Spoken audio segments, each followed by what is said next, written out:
Hi, I'm Stacy. Today I wanted to show you guys how to make Thai curry chicken. This is easy, low carb, and it's affordable.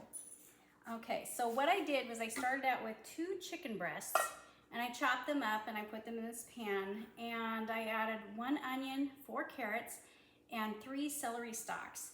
I sauteed this in a little bit of water, and I did put the lid on part way so that it would cook the rest of the way, and I didn't want to do this on camera because it takes too long.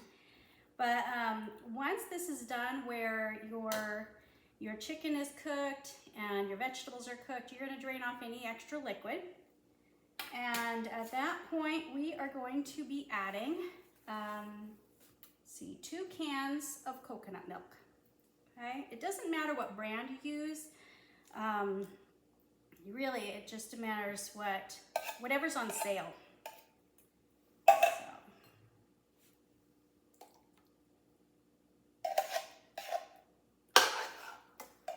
Then we're going to be adding 1 can of chicken broth.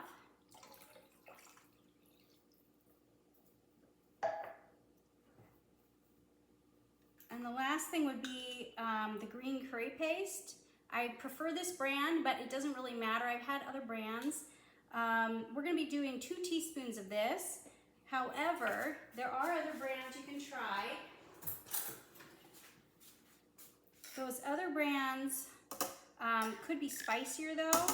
I've had a generic brand that was really spicy, but it just depends on what you like and what you prefer. But this one was a really good brand, and you can get it on Amazon if your stores don't have it. Okay, so all we're gonna do is we heat this up until the flavors blend. So I would, at this point, let it go for about 10-20 minutes on a low simmer, and allow the flavors to really get a good blend. And then you can taste it and see if you need a little bit more curry sauce, or curry paste, sorry. Once that's done and your product is all heated and it's had time to really get those flavors together, you can be a little bit more creative too. You can also, before it gets too far gone, you can add other things like snow peas or water chestnuts, or baby corn. I'm going to add a few baby corn because we have some. And then you're going to serve this with rice.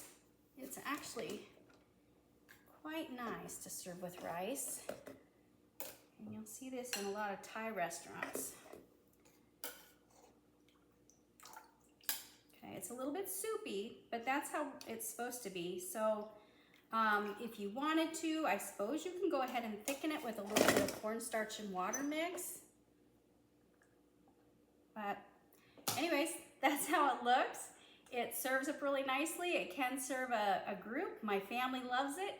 And I thank you and have a great day. Bye.